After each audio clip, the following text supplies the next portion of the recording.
अफवाह चारा घोटाले मामले की जगन्नाथ मिश्रा ने सीबीआई कोर्ट में समर्पण कर दिया है।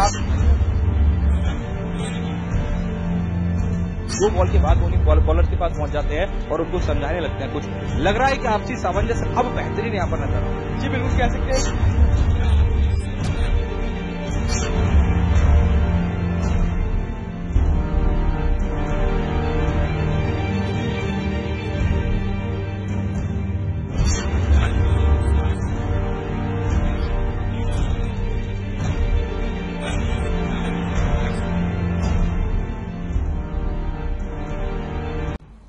नमस्कार, खबर हरियाणा में मैं रिया आप सभी का स्वागत करती हूं। चलिए नजर डालते हैं अपनी मुख्य खबरों पर।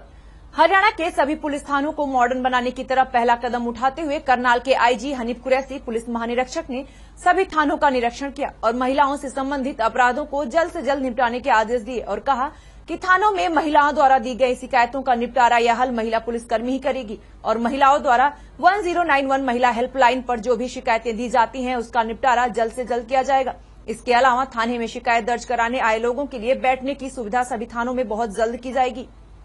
इसमें ऐसा है कि हमने करनाल रेंज के अंदर हर डिस्ट्रिक्ट में एक बेस्ट पुलिस स्टेशन को सिलेक्ट किया है। तो एसपी कुरुक्षेत्र ने सिटी थानेसर को बेस्ट थाना के लिए नॉमिनेट किया है। तो मैं यहाँ पे देखने के लिए आया था कि इसको बेस्ट थाना किस लिए बनाया है। इसमें जो अंडर इन्वेस्टिगेशन केसेस हैं, सिटीजन्स के आते हैं, बैठने के लिए सुविधा कितनी है, केस प्रॉपर्टी का डिस्पोजल कितना है, जो सीएम विंडो पर कंप्लेंट्स आती हैं और जो हमने सीसीटीएनएस और हर समय काउंटर शुरू किया है उसमें जो सिटीजन की कंप्लेंट्स हैं उनका डिस्पोजल क्या है। तो ये सारे पैरामीटर्स आज की इंस्पेक्शन में चेक किए। सर, क्या दूसरे थानों को भी ऐसा बनाया जाएगा?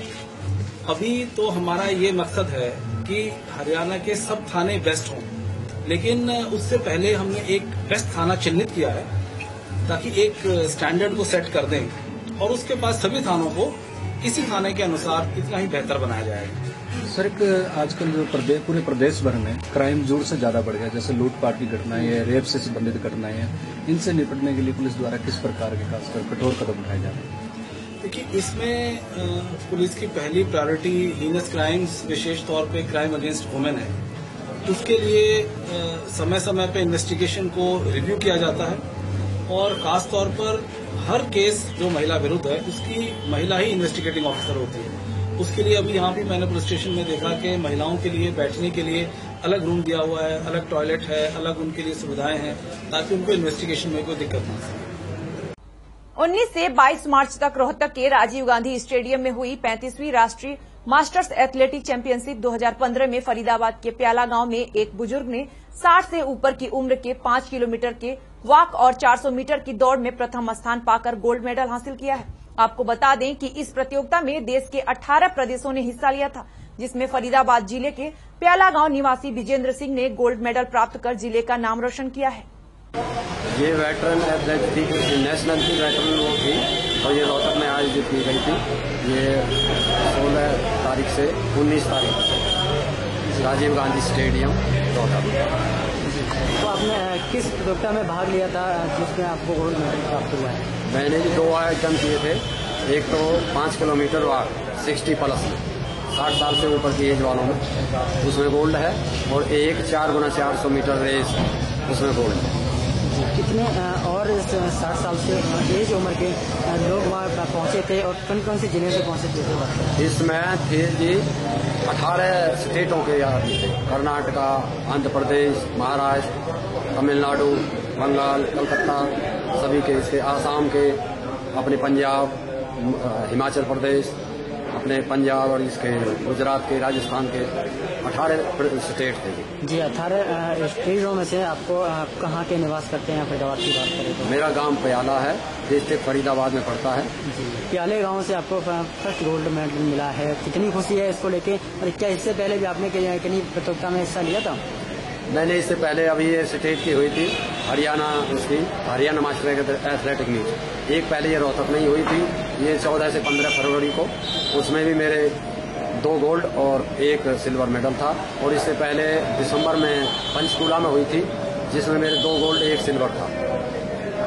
तो अभी क्या कहना चाहोगे गोल्ड लेने के बाद, कितनी खुशी है? मैं तो ये चाहता हूँ इस वजह से करते हैं कि अब इसके उससे हमारी सेहत बनी रहती है, आदमी का शरीर फिट रहता है। शरीर फिट के नाते हम सामाजिक कार्यों में लगे रहते हैं। हमारा तो यही उद्देश्य है कि शरीर स्वस्थ रहे, लेकिन चाहते हैं कि सरकार से भी कुछ थोड़ा बहुत वो हमें तो मदद मिले। सरकार से बहुत कम हमें वो मिलता है, जो खाने पीने के लिए चाहिए, किराए भाड़े के लिए आदमी का खर्च होता है। आप यही चाहते हैं कि सरकार की तरफ से भी आर्थिक मदद मिले, जिससे खिलाड़ियों का मनोबल बढ़े, अभी हमारी ये 19 से और 22 उस अप्रैल में ये हमारी धर्मशाला में होने जा रही है। मैं उसमें भी ये भी उसकी है, नेशनल है, इसमें पार्टिसिपेट करूँ। भोपानी कृषि विज्ञान केंद्र में चौधरी चरण सिंह विश्वविद्यालय हिसार द्वारा औषधीय पौधों की खेती की संभावनाएं, समस्याएं और निदान पर एक कार्यक्रम का आयोजन किया गया, जिसमें किसानों ने बढ़ चढ़कर हिस्सा लिया और इसे किसानों के लिए काफी लाभकारी बताया। कार्यक्रम में आए वरिष्ठ कृषि वैज्ञानिक ने बताया कि किस प्रकार किसान औषधीय पौधों की खेती करके 50,000 से लेकर 10 लाख प्रति एकड़ का मुनाफा कर सकता है।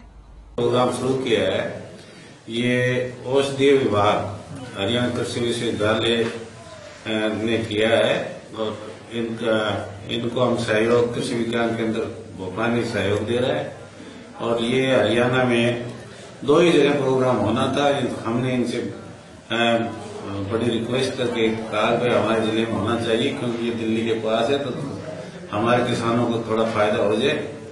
और इन्होंने फिर ये एक प्रोग्राम यहाँ रखा है। इनमें औषधीय पौधों के बारे में इन्होंने बताया कौन कौन से औषधीय पौधे इस इलाके में हो सकते हैं, उनका क्या उनकी इकोनॉमिक से मतलब कितना पैसा कमाया जा सकता है, और उनसे क्या क्या यदि उनकी प्रोसेसिंग करनी हो तो कौन से कैसे की जाए, और ताकि किसानों को ज्यादा लाभ हो सके। तो सर कितना फायदा पहुंचेगा कि किसानों को जो इस तरह की औषधीय खेती करने से? अलग अलग जो औषधीय पौधे हैं अलग अलग तरह के उसमें है। कहीं 50,000 रुपए भी 1 एकड़ का है, कहीं 1 लाख भी है, और यदि ठीक से उनकी प्रोसेसिंग की जाए तो 10 से 12 लाख तक भी है। तो क्या कुछ बीज वगैरह कुछ मुहैया कराया जा रहा कुछ? हाँ, जो कुछ फसलों का, कुछ औषधीय फसलों का हम भी जो मुहैया करवा सकते हैं।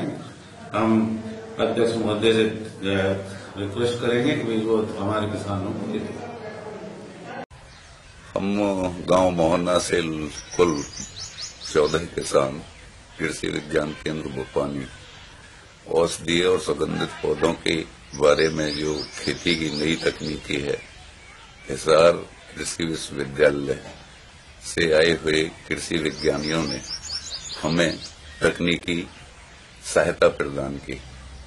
साथ ही मैं चौधरी चरण सिंह कृषि विश्वविद्यालय हिसार के वैज्ञानिकों को बधाई भी देना चाहता हूं और इसके साथ साथ एक सुझाव भी देना चाहता हूं एक किसान प्रतिनिधि के तौर पर कि भविष्य में इस किस्म के जब भी विश्वविद्यालय कार्यक्रम आयोजित करे तो जो संबंधित कार्यालय हैं जैसे बागवानी विभाग है, क्योंकि किसानों को सीधा तकनीकी सहायता तो कृषि विज्ञानी दे सकते हैं, लेकिन आर्थिक जो सहायता है वो बागवानी विभाग देता है। इसलिए भविष्य में जो भी कार्यक्रम आयोजित करें तो इनमें इन दोनों का तालमेल बनाए रखें, तभी किसान को इसका सही फायदा मिल सकता है। क्या क्या बताया गया आपको इसके कार्यक्रम? इसमें विभिन्न प्रकार की औषधीय पौधों की खेती के बारे में, उनका बिजाई, रोपाई, उनमें सिंचाई, उनमें खाद पानी की मात्रा, उनकी हार्वेस्टिंग, सबसे इसका जो महत्वपूर्ण पहलू है जहां थोड़े किसान थोड़े विचलित हुए कि वो वैज्ञानिक भी उन्हें संतुष्ट नहीं कर पाए, इसकी जो मुख्य समस्या है वो मार्केटिंग है कि अगर सरकार मार्केटिंग के लिए कोई उचित व्यवस्था करे तो बहुत से किसान इस क्षेत्र के इस खेती की तरफ अग्रसर हो सकते हैं। तो कितना फायदा होगा इस तरह की खेती करने से? मैं समझता हूं कि हमारे इस क्षेत्र के लिए खेती नई नहीं है। हम विगत 3-4 वर्ष से इस क्षेत्र में कार्यरत हैं। PHC मोहना कैंपस में हमने एक औषधीय पार्क भी इस कड़ी के संदर्भ में लगाया हुआ है कि क्षेत्रीय किसान इससे जागरूक हों और अपने अपने खेतों में इस खेती को करें। तो मैं समझता हूं कि अगर सरकार इस पर थोड़ा उचित ध्यान दे तो एक बहुत लार्ज स्तर पर, एक बहुत बड़े स्तर पर किसान इस खेती की तरफ बढ़ सकते हैं, जिससे शुद्ध मुनाफा प्रति फसल, प्रति जो वंश, प्रति पौधा, जो उसकी लागत है, जो उसकी पूरी प्रोसेस है, वो अलग अलग है। तो मुख्य फसल कौन कौन सी? इसमें मुख्य फसल आपका अभी जो आंवला है, आपका सफेद दतूला है, काला दतूरा है, आपका पीला बासा है, काला बासा है, आपका रुद्राक्ष है, लाल चंदन है, सफेद चंदन है, आपका पत्थरचट है, आपका मोतिया है, आपका गोडल है। विभिन्न प्रकार के औषधीय पौधे हैं, जिसमें आप विभिन्न, जो हम लार्ज स्केल पर अगर खेती के तौर पर करें तो इसमें सतावर हमारे इस क्षेत्र के लिए बहुत ही उपयोगी फसल मानी गई है। इसका हमें सीधा प्रत्यक्ष तौर पर जो हमारे पशुपालन व्यवसाय है उसमें इसका प्रत्यक्ष हमें लाभ मिलेगा, क्योंकि किसी भी जानवर को, जो दुधारू जानवर है, उसमें कैल्शियम और दूध की मात्रा बढ़ाने के लिए अगर हम सतावर उसको दे दें तो जहां 1000, 1500, 2000 रुपए दवाइयां और इधर उधर के केमिकल रूपी उस पे कैल्शियम वगैरह पे जो खर्च कर रहे हैं, तो एक प्राकृतिक और शुद्ध एक स्रोत हम उन्हें उपलब्ध करा सकते हैं। रखा था किसानों के लिए औषधीय पौधों की खेती के और सुगंध पौधों की, जिसके बारे में हमने विस्तार से इन किसानों को जो ट्रेनिंग दी है, इसका फायदा ये किसान जरूर उठाएंगे। ये क्यों किया गया? क्योंकि आने वाला युग जो है अब आयुर्वेद का ज्यादा होगा, क्योंकि मनुष्य कोई भी है, चाहे स्त्री है, पुरुष है, आजकल तनाव में बहुत ज्यादा है। तो तनाव की वजह से ये सारी इतनी मानसिक परेशानियां हो रही है कि उससे बचने के लिए आपको औषधीय पौधों की सख्त जरूरत है, क्योंकि जो एलोपैथी का जो है वो इलाज महंगा भी है, दूसरा ये उसका दुष्प्रभाव भी है, साइड इफेक्ट जिसको बोलते हैं। और एक चीज ठीक होती है तो हो सकता है दूसरी हो जाए, लेकिन जो आयुर्वेद है हमारा, इसका ये है कि ये जड़ से उखाड़ देता है बीमारी को। और अब तो हमारी सरकार भी, केंद्रीय सरकार भी और हरियाणा सरकार भी इस पर काफी दबाव दे रही है, और उम्मीद हम यही कर रहे हैं कि भाई इन औषधीय पौधों की वजह से जो लोगों में बीमारियां फैल रही है, पहले जो बीमारियां हो रही थी, वो इन औषधीय पौधों की खेती करने के बाद इसकी समस्या दूर हो सकती है, क्योंकि ये दवाइयां जो बनाएंगे ही ये काम आते हैं औषधीय पौधे। भाई उम्मीद तो यही है कि किसान भाई इसका भरपूर फायदा उठाएंगे, क्योंकि इनको ज्ञान की थोड़ा अभाव था, पहले ज्यादा ये भी नॉलेज नहीं थी कि भाई कैसे होती है। अब ये बिल्कुल इनको विस्तार से इस बारे में जानकारी दी गई है, और उम्मीद है कि इस जानकारी का ये फायदा उठाएंगे। नगर निगम फरीदाबाद के सफाई कर्मचारियों ने अपनी मांगों को लेकर जोरदार प्रदर्शन किया और निगम कमिश्नर के खिलाफ नारेबाजी की। साथ ही आपको बता दें कि कर्मचारियों ने नगर निगम के कमिश्नर को 7 दिन का अल्टीमेटम देते हुए चेतावनी दी कि यदि उनकी मांगों को पूरा नहीं किया तो वह पूरे शहर की सफाई व्यवस्था को ठप कर देंगे। आपने धरना लेके बैठे हैं, क्या क्या मांगे हैं, क्या मुद्दे हैं? ये जो हम धरना कर रहे हैं, यहाँ पर हमारा ये धरना अपनी कर्मचारियों की जो जायज मांगे हैं, लंबे समय से निगम प्रशासन उनको सुन नहीं रहा। जैसे कि जो कर्मचारी सीधे तौर पर नियुक्ति किए गए थे, उनके लगभग 1400 कर्मचारियों के आयु प्रमाण पत्र नहीं है, जिनका आयु का मेडिकल होना है। और इस संदर्भ में हमने निगम कमिश्नर को भी, विधायक एनआईटी की बड़कल की विधायक हैं बहन सीमा त्रिखाजी, उनको भी, ओल्ड के जो विधायक हैं विपुल गोयल जी, उनको भी ज्ञापन देकर के मांग करी थी। और निगम कमिश्नर को 31 दिसंबर 2014 को हमने पत्र लिखा था, मांग पत्र दिया था, और लगातार उसके संदर्भ में चिट्ठियां लिख रहे हैं, लेकिन प्रशासन सुन के राजी नहीं है। इसके अलावा भी जो रेगुलर कर्मचारी है, उनका लगभग 10 साल से जीपीएफ उनके खातों में नहीं चढ़ा है, और उनका एसीपी फर्स्ट, सेकंड, थर्ड उनको लगभग पिछले लंबे टाइम से नहीं दिया जा रहा है। इसी तरीके से जो आउटसोर्सिंग का कर्मचारी है, उनका भी जो ईपीएफ है वो उनको नहीं मिला है। ईएसआई का लाभ वेतन से पैसा काटने के बाद भी नगर निगम प्रशासन उनको नहीं दे रहा है। कई घटनाएं ऐसी हुई हैं जिसमें कर्मचारियों का नुकसान भी हुआ है और जान भी गई है, लेकिन निगम प्रशासन इस तरफ कोई ध्यान नहीं दे रहा है। और जो सफाई हफ्ता निगम प्रशासन ने लगाया है, उस सफाई हफ्ता को चलाने के लिए निगम का जो सफाई कर्मचारी है वो सभी छुट्टियों में लगातार काम कर रहा है, लेकिन वो विफल होता नजर आ रहा है। उसका कारण है कि सफाई कर्मचारियों के पास में ना तो झाड़ू है, ना कोलची है, ना कस्सी है, और ना ही उस कूड़े को उठाने के लिए हाथ रेहड़ियां हैं। जो रेहड़े दे रखे हैं वो आए दिन पंचर रहते हैं, आए दिन वो खराब हो जाते हैं। उनकी जो है ठीक कराने के लिए भी कोई पूरी तरीके से प्रबंध प्रशासन ने नहीं कर रखा, और जो लिफ्टिंग का काम है कूड़े का, उसका कोई प्रबंध हमारे पास नगर निगम के पास नहीं है। उस वजह से सफाई व्यवस्था दुरुस्त नहीं हो पा रही है। निगम कमिश्नर का क्या कहना है इस बारे में, क्या राय है उनकी, क्या कहते हैं? निगम कमिश्नर से हमने बात करी है, उन्होंने कोई हमारे को ठोस जवाब नहीं दिया, और इसीलिए हमें मजबूर होकर के यहाँ ये मीटिंग करनी पड़ रही है। आम आदमी पार्टी के कार्यकर्ता नवीन जयहिंद यमुनानगर पहुंचे, जिन्होंने पार्टी के कार्यकर्ताओं को संबोधित करते हुए एकजुट होने की बात कही और कहा कि आम आदमी पार्टी किसी नेताओं की पार्टी नहीं, बल्कि सड़क पर आकर काम करने वाले लोगों की पार्टी है। साथ ही उन्होंने कहा कि इसमें भ्रष्टाचार के प्रति लड़ने वाले लोगों के लिए अहम जगह है। वहीं नवीन जयहिंद ने सीबीआई की तुलना तोते से करते हुए कहा कि यह हर सरकार का तोता है, और जो सरकार चाहती है सीबीआई वैसे ही करती है। और जो यहाँ पे हरियाणा में सरकार चल रही है, बड़ी आशा से लोगों ने सरकार बनवाई थी, लेकिन ये खट्टर सरकार नहीं, खटारा सरकार है। क्योंकि ना तो इन्होंने किसानों के लिए कुछ किया, स्वामीनाथन आयोग रिपोर्ट की बात हुई थी, नहीं हुई।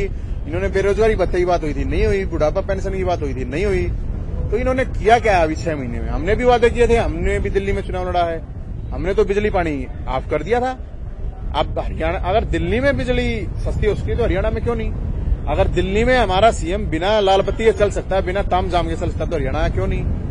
तो जी ये तो इसलिए आए थे। सीबीआई के, मुझे तो कम से कम सीबीआई पे विश्वास नहीं है। सीबीआई को हमेशा से पार्टियों ने यूज किया है, वो पक्ष हो चाहे विपक्ष हो। सीबीआई से मुझे नहीं लगता कि सीबीआई किसी भी फैसले को सही कर सकती है। भूमि अधिग्रहण का ये कांग्रेस हो चाहे बीजेपी हो, इनको किसानों की लूटमार मचानी है, जमीनों को लूटा है।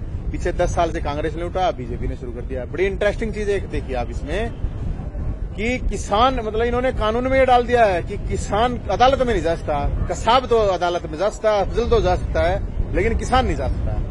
तो ये तो जी पूरी तरह से अंबानी और अडानी की सरकारें हैं और कुछ नहीं है। किसानों को तो ये खत्म कर देंगे पूरे देश से। और ये मैं आपको बता दूं, ये पार्टी कार्यकर्ताओं की है, उन्होंने खून पसीने से सींची है, ये नेताओं की नहीं है। इस पार्टी का नेता है अरविंद केजरीवाल, ये आम आदमी पार्टी है, सारे कार्यकर्ता उनके साथ हैं, और इस देश में बदलाव के लिए लोग आए हुए हैं। और मुझे लगता है कि हर पार्टियों में होता है ये, लेकिन मैं आपको बताऊं कि आप लोग ज्यादा इंटरेस्ट लेते हैं, आप लोग पारदर्शिता की बात करते हैं, तो आ रही है चीजें ओपन, तो अच्छी बात है। नहीं, हमें किसी को बदलने की, व्यक्ति की तो बात ही नहीं है ना।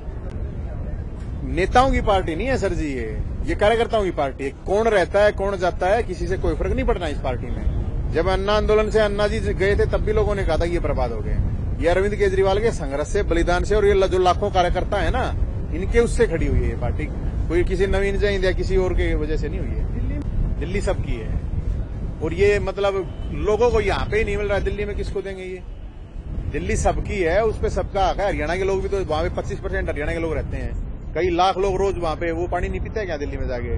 तो ये पानी के नाम पे इन लोगों को राजनीति करनी है और कुछ नहीं है। सबका हक है, बिजली है, पानी है, इन चीजों पे सबका हक है।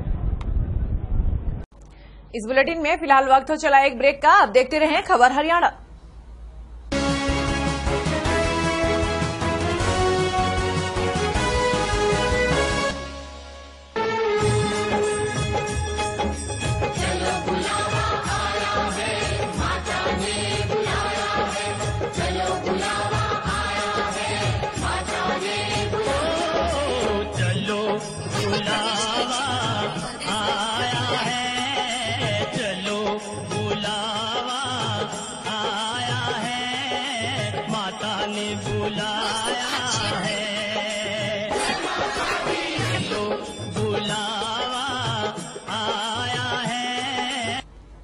ब्रेक के बाद आपका स्वागत है। चलिए खबर हरियाणा में देखते हैं अगली खबर।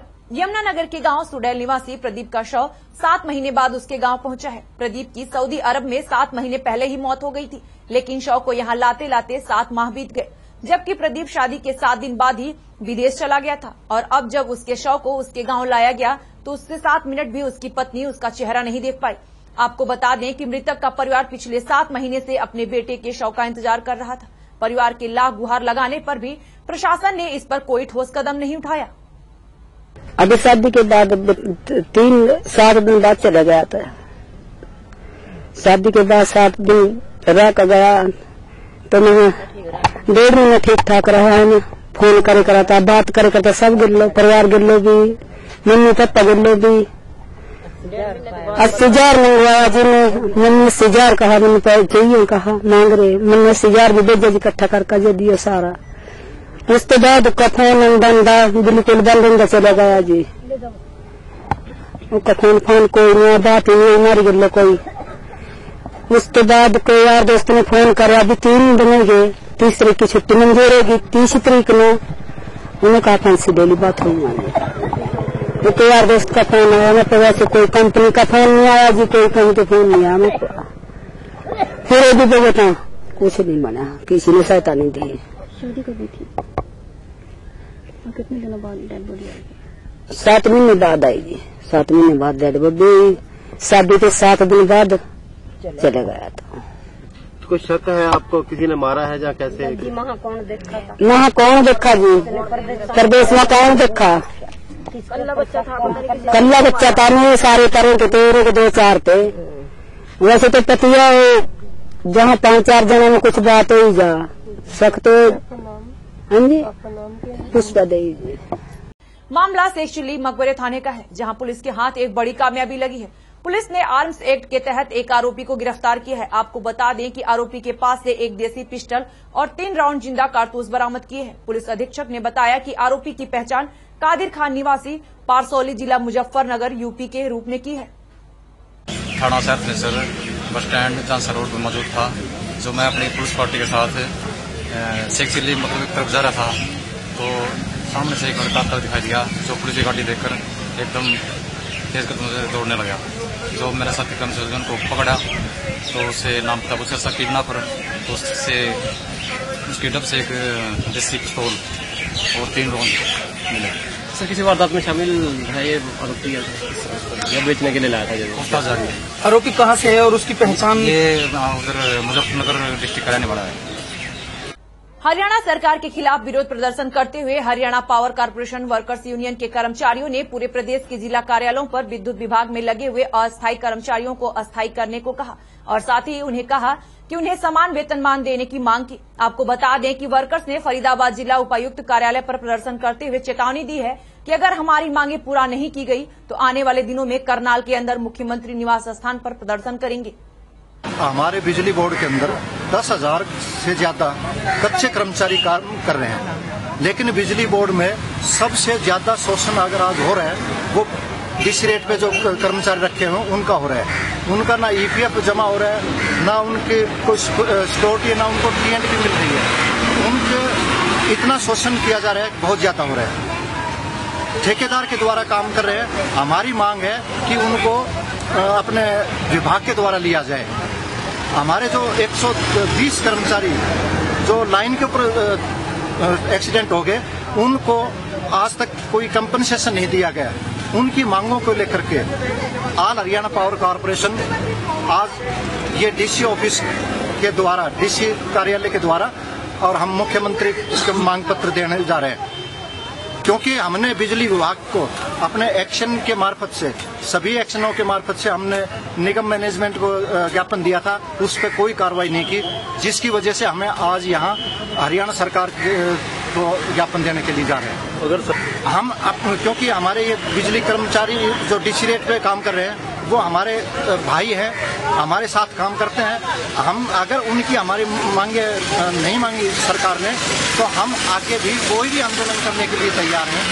ये है कि हमारे जो डीसी रेट पे जो कर्मचारी लगे हुए हैं उन पे जो ईपीएफ है, ईएसआई वगैरह जब जो पैसे कटे हुए हैं उनके लाखों रुपए हम उनके जमा मतलब काट रखे हैं, लेकिन ईपीएफ और उसमें खत्म नहीं करा गया है। तो उसके जो सिक्योरिटी संदू सिक्योरिटी थी उनको हमने उसका मतलब फाइल दोबारा किए और बोर्ड से जेल में बंद है। और उनका हमारी ये है कि उनके जो पैसे कटे हुए हैं उनको अभ्यास में वापस कराया, तो कच्चे कर्मचारी पक्का गया। करनाल पुलिस ने छात्राओं के साथ होने वाली छेड़छाड़ को रोकने के लिए एक अहम कदम उठाया है। आपको बता दें कि गर्ल्स कॉलेज के बाहर विशेष चेकिंग अभियान चलाया, जिसमें कॉलेज के बाहर मोटरसाइकिलों पर घूमने वाले मनचले लड़कों के चालान काटे गए और साथ ही भविष्य में दोबारा ऐसा न करने के बारे में उन्हें सख्ती से निर्देश भी दिए गए। ये जो स्कूल कॉलेज है, रेलवे रोड, मच्छी मार्केट, और बस स्टैंड के आसपास जो आवारा बच्चे घूमते हैं, इस संबंध में हमने उच्च अधिकारियों के आदेशानुसार यहाँ पर स्कूल कॉलेज की छुट्टी के टाइम आवारा बच्चों को पकड़ने के लिए एक अभियान चलाया है, जिसमें ट्रिपल राइडिंग या जो बच्चे आवारा घूमते हैं उनके चालान किए जाते हैं और उनको समझाया भी जाता है भी अगर आइंदा ऐसी बात करेंगे तो आपके खिलाफ सख्त से सख्त कार्रवाई की जाएगी। तो फर्स्ट टाइम उनको वार्निंग देके उनको नाम पता लिख के भेज दिया जाता है, दूसरी बार को हाँ, जो बच्चे स्टंट मारते हैं उनका चालान कर देते हैं, जो बच्चे नॉर्मल कोई एक्टिविटी करते हैं तो उनको पहली बार में समझाकर उनको आगे के लिए नसीहत दे देते हैं। इससे क्या सर फायदा होगा जो लड़कियां आती हैं? इससे सर हमने पहले भी ऐसे ही किया था, इससे काफी मतलब जो आवारा बच्चे घूमते हैं वो नहीं घूमते हैं। पटाखे वाली मोटरसाइकिलें आज बहुत कम मिली हैं, एक भी नहीं मिली है, बुलेट मिली है बस एक, इससे काफी बढ़िया रिजल्ट आया है। खबर हरियाणा में फिलहाल इतना ही। खबरों का सिलसिला रहेगा जारी। हमें दीजिए इजाजत। नमस्कार।